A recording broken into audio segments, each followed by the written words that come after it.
памет на Кирил Маричков.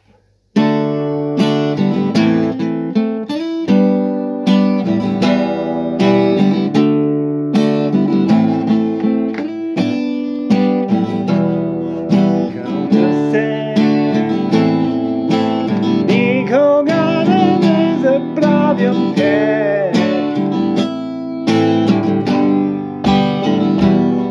Скромното 5 години всичко съм делил.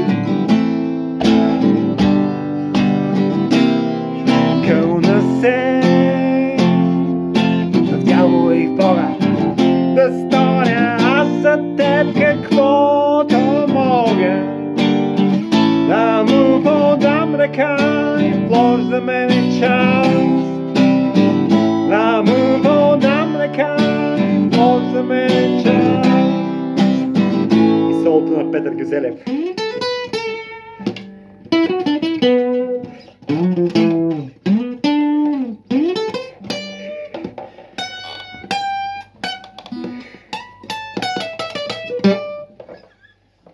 Те се събрах сега с Пепи Гюзелев, той 2013 година почина от тумор в мозъка. Ми спомените за Кирил Маричков го познавам лично и се запознахме, бях ученик от английската гимназия, заведоха ни на театър в София. Представлението беше на Кралския театър, пиеса на Шекспир на английски. Бяха дошли от Лондон и аз съм се наредил на опашка, даваха едни слушалки.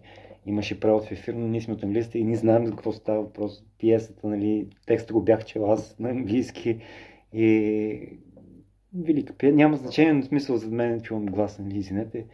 Слушалки, нали, тук ли трябва да се вземат, нали, откъде да взема слушалки, нали, и беше зад мен се обърна и гледам Кирил Маричков. Така, не че ми е приятел личен, но съм бил много пъти на концерт, съм говорил, нали, с него 2-3 пъти.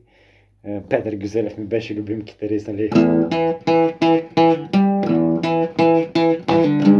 И в момента ми е любим китарист. И почивах ми от Кирил Маричков.